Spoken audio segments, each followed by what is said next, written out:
A course requirement may be that you participate in online asynchronous or message board discussions.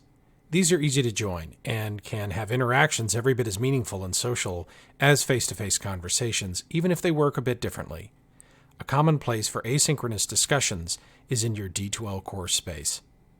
In this video, we'll discuss the basics of participating in D2L-based discussions with advice generally applicable across most courses at Canisius College. In other videos, we will get into more specifics about how the technology works, although after viewing this video, you will be able to post and reply in a discussion topic. Within a D2L course space, I can always find any message board discussions in the Discussions area, accessible by the Discussions tab on the nav bar toward the top of the screen. Occasionally, instructors also install the same discussions within folders or modules in the Content area. If it isn't a content module, a discussion is always available in the Discussions area too. In this case, I can find the same discussion topic either in Content or in the Discussions area, and reading, posting, or replying is just fine in either place. These are not two separate discussion topics, but instead the same discussion visible in both places.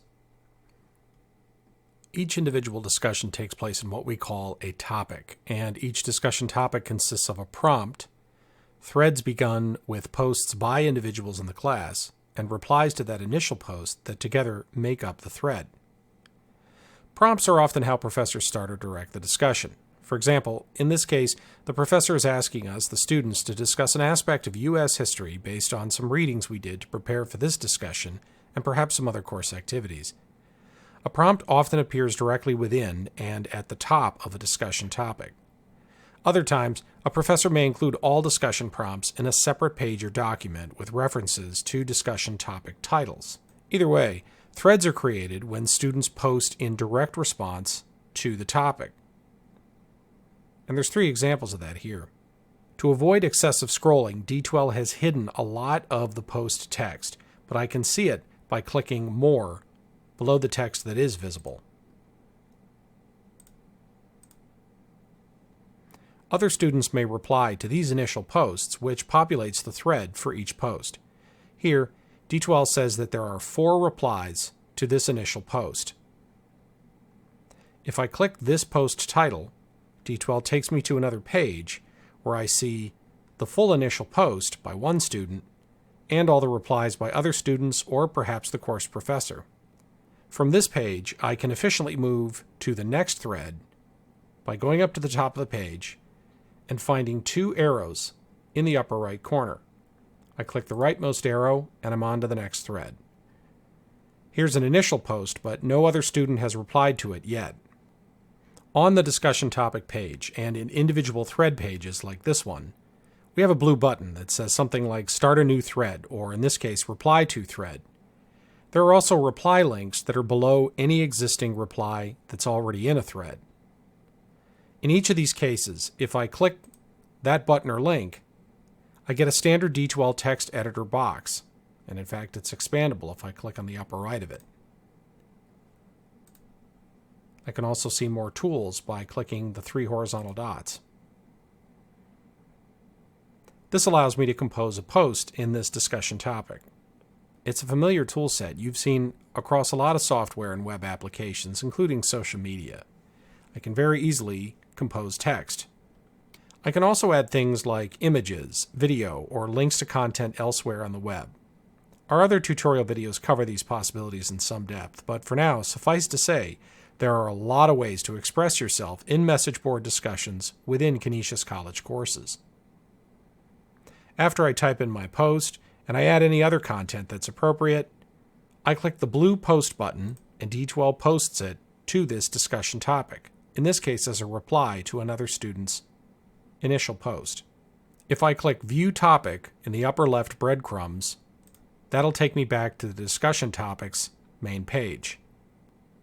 These are the technology basics.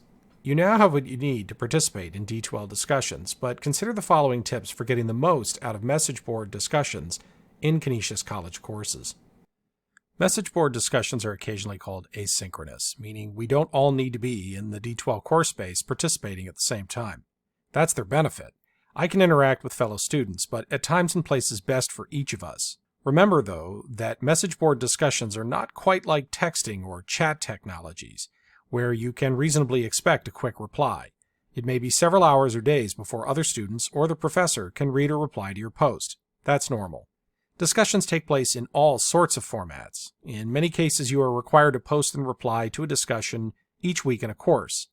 In other cases, you may use the same discussion topic over a period of weeks. That depends on the guidelines issued by your professor in a particular class. Typically, though, there are some deadlines. For example, this discussion, which may have opened at the beginning of the week, will close at the end of the week.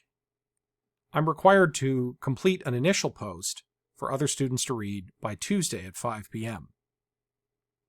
By Thursday at 5 p.m., I have to reply to 2 other students' initial posts. That's a pretty common format. Check your syllabus or additional assignment instructions for specific deadlines and other discussion guidelines in any class. As a student, I should read the discussion topic prompt closely before posting, and if the professor has general instructions for message board discussions for the whole class, read those before posting in any one discussion. This ensures that I am participating in the discussion in accordance with the professor's intent. In most courses and discussion topics, it's important to stay on topic. I should focus efforts on what the professor has asked us to discuss rather than getting sidetracked, posting about other things. I should try to be original. Simple yes, no, or I agree with what someone else says is typically not what the professor is looking for. Instead, I should try to contribute my own perspective to the conversation based on my own observations about course materials, assignment content, and so on. I may disagree with another student in the class, and they may disagree with me. That's normal and even a beneficial part of learning. However, at all times I should carefully consider how disagreement can lead to a mutual understanding of the issues discussed and different but respectful perspectives on any issue. If another student disagrees with me, I might feel defensive, at least initially, and be tempted to respond with my initial reactions. But perhaps I should compose those reactions, perhaps in another document, and revisit the discussion after several hours or even a day or two. Given a chance to reflect on the issue, I might write and post a very different and much more carefully considered reply. Did they really read and understand what I said? Did I really read and understand what they said? Am I perhaps misjudging a tone or even the message of their post? When replying to another student, am I really or potentially disparaging another student's personality or identity? Is my post really constructive for advancing the conversation towards learning and understanding? We learn best from each other and together, and ad hominem attacks on other students do not promote that. Expressing our emotional responses, including negative responses to course content, may be part of self-reflection, mutual understanding, and learning about different perspectives. But expressing anger towards other members of our class, which is practically a learning community, is not appropriate. Our online spaces should be as equally inclusive and free of intimidation or bigotry as our classrooms on campus. Our campus community standards and policies promote learning spaces that are free from all forms of discrimination and harassment, and are committed to providing an environment that values diversity and emphasizes the dignity and worth of every individual, and an environment in which every individual is treated with respect. This is a basic bedrock of our Jesuit Ignatian identity here at Canisius College. Our message board discussions, just like any physical space on campus, are similarly inclusive places for students to learn together.